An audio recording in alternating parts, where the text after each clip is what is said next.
City of the swing, pop it, drunk and bang. City of the swing, pop it, drunk and bang. City. Welcome to the Daily Dosage. I'm Pat Beach. I'm John Lorge. And you know what time it is, guys? It's week 4 of the NFL season. We're about to give you our picks. John, how'd you do last week?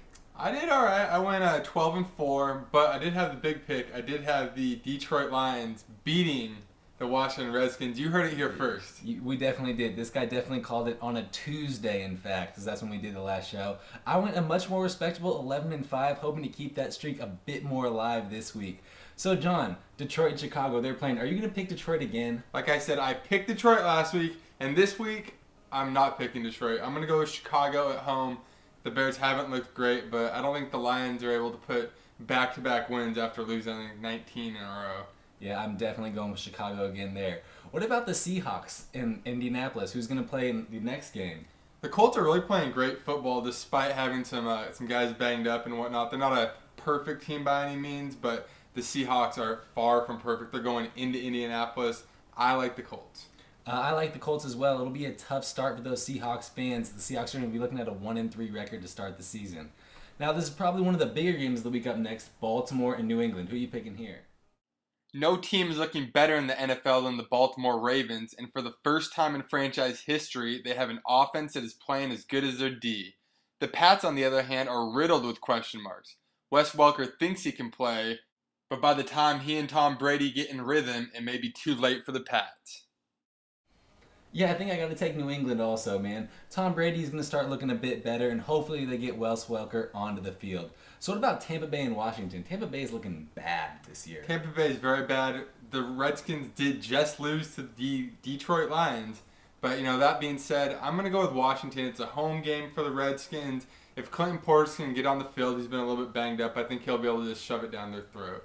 Yeah, I'm going to have to go with the Redskins also. So what about the New York Giants facing the lowly Kansas City Chiefs? Yeah, the Giants, they should be able to handle the Chiefs on both sides of the ball.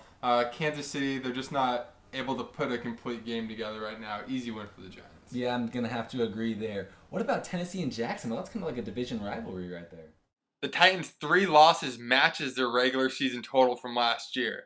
Neither Tennessee or the Jags are good against the pass, but both teams are offensively grounded, which should lead to an exciting fourth quarter finish. The time has come for Tennessee to get a win, and if not, it's time for Vince Young. Yeah, I'm going to go with the Titans as well. What about the Raiders and Houston?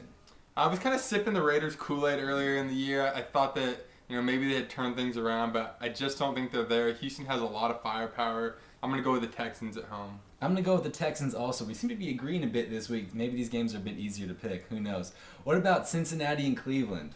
Cincinnati, man, really surprised team. All that hard knocks didn't jinx them this year.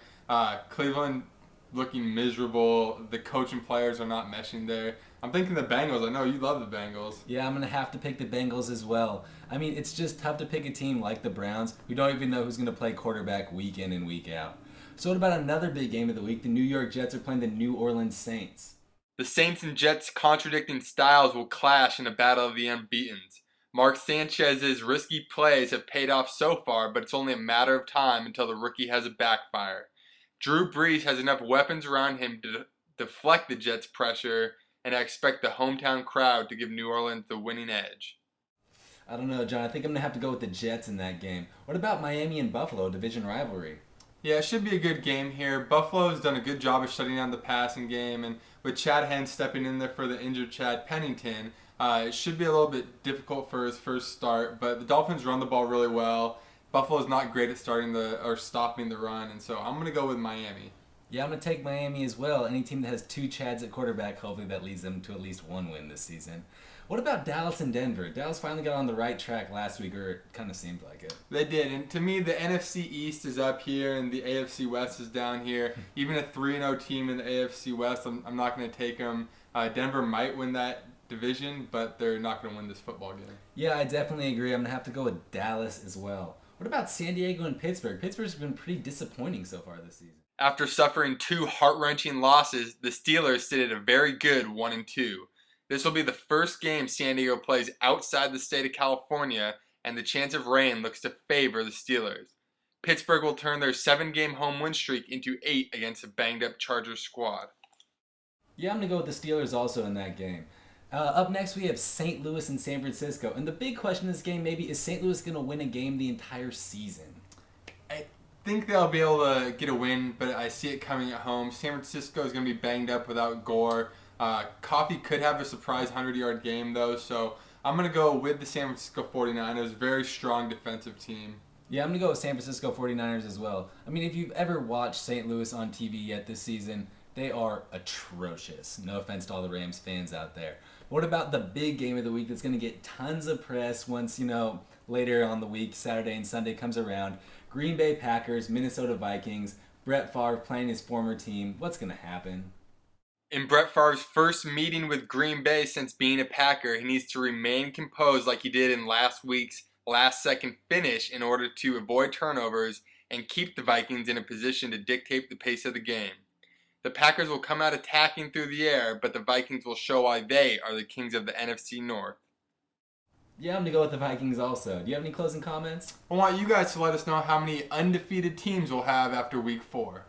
City of the swing, pop it, drunk and bang. City of the swing, pop it, drunk and